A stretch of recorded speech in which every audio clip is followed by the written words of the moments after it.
we are saying BTP is the solution. So, but what is BTP? So to understand the BTP, let's start from the very basic level. So very basic level in the sense how we generally build our softwares.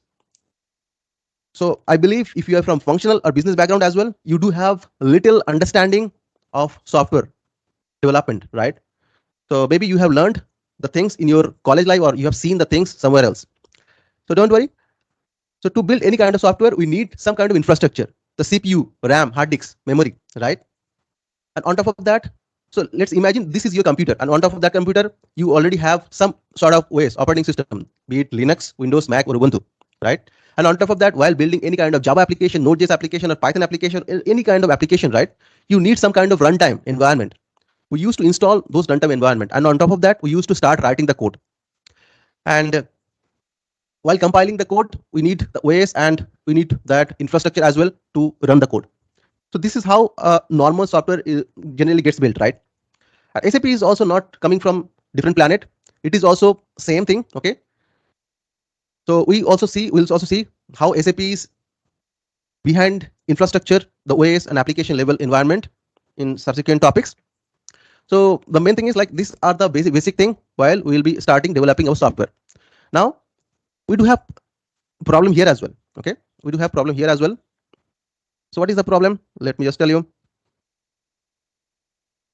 So here, this is not a scalable design, right? Because let's say like you wanted to develop multiple software, okay, and you have multiple developers, right? So if I'll be giving you a single computer and I will ask your team, maybe like in your team you do have multiple developers to develop multiple application or multiple feature inside a single application.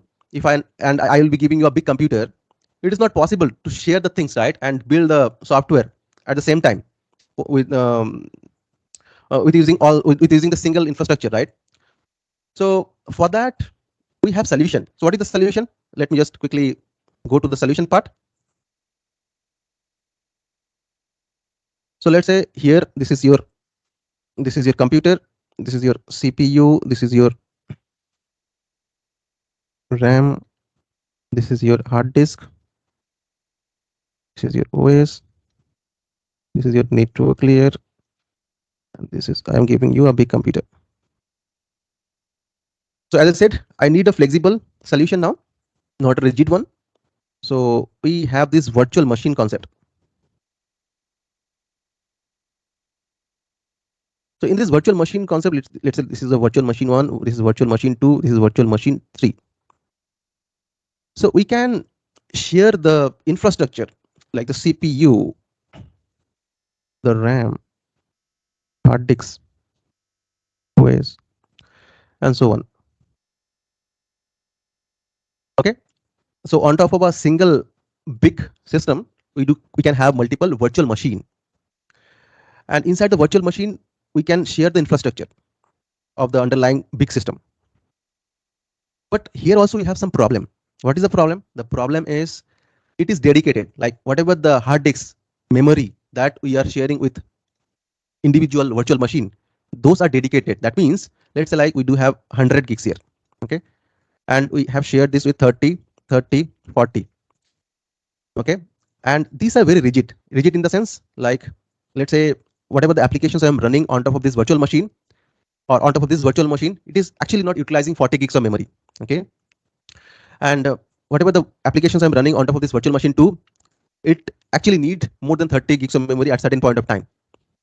But I cannot share the spare memory of virtual machine 3 with virtual machine 2. So there is a rigidness here with this virtual machine concept. And to overcome this problem, we do have another solution. What is that solution? Let us understand. So we do have solution. We do have solution as, let me again draw this thing: CPU, RAM, hard disk.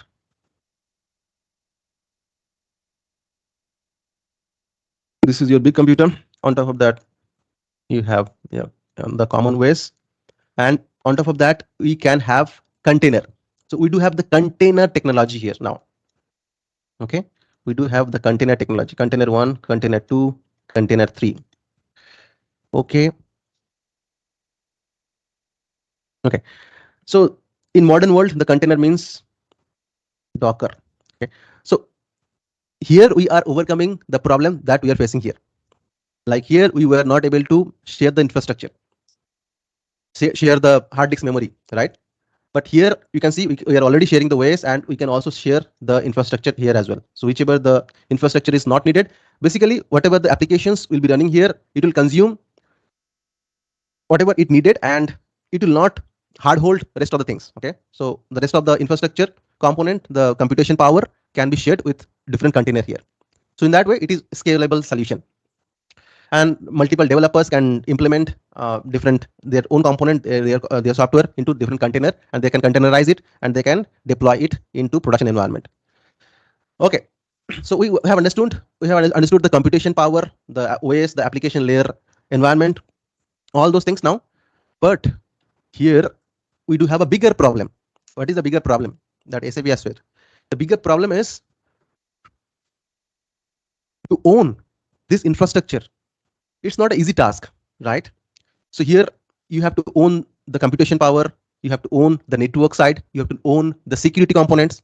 Everything needs to be maintained by you if you have to deal with and make it ready for your own organization, right? But there is a solution. We'll be moving towards the solution, towards the cloud computing now. Before going into the cloud computing part, let us first understand some other basic thing. Okay, so here, okay, so here I try to come up with four type of component. One is on-prem, another is infrastructure as a solution, and platform as a solution, and software as a solution. So we used to develop our software in on-premise world, as because we are from SAP world, right? We used to write our code in AC38, AC37, and we used to run our component in on-premise. So what I mean is, like, in this on-premise world, everything has been provided, or maybe like everything has to be done by yourself. Like the storage part, the server installation, the virtualization, the OS installation, the middleware handling, application installation, everything has to be done by the required party. Okay, let's say like you are running the ECC or S/4HANA on-premise system. Everything is done by either you or your organization itself, right? So as because I was telling you, there was problem. The problem was we have to invest lots of money here. We do have to invest lots of time here to come up with this infrastructure, with the solution, and there are risk involvement, because we do have to manage the network by ourselves. We do have to manage our security components by ourselves, right? And our customers used to invest heavily here in this on-premise system so far, but we have some good solution. SAP thought, okay, so this is not a flexible solution, right? So to have the innovations within the customers, because SAP is now giving you like more and more flexible options. Okay, we have seen it here. We are seeing it here, like SaaS, platform as a solution, database solution, and infrastructure as a solution. So we have to come out of the rigidness. SAP thought, like, let me just give some more options to our customers. And SAP thought, let me give the infrastructure as a solution. But in this infrastructure as a solution as well, only storage, network, and the middleware, the Apache kind of middleware, will be handled by the infrastructure providers. Rest of the things like the operating system, middleware, application component, installation, all the things needs to be done by the party itself, whoever will be actually using the infrastructure. And there are lots of providers as well available, like AWS, Azure, GCP in the market. SAP initially tried to take help from the infrastructure providers and try to give some sort of solutions to the customers, but it might not work because we are not used to deal with all those things middleware way. So here the middleware is not like our middleware, okay? Our application development middleware, it is the middleware by which we can communicate to the infrastructure, the computation power. The application, the component will talk to the OS and the computation power. That kind of middleware, the Apache Tomcat kind of middleware. Okay, so we are not used to deal with all those middleware OS operating system application, right? We used to just write our code in AC38 and AC37 and used to execute it. We used to run the code using F8.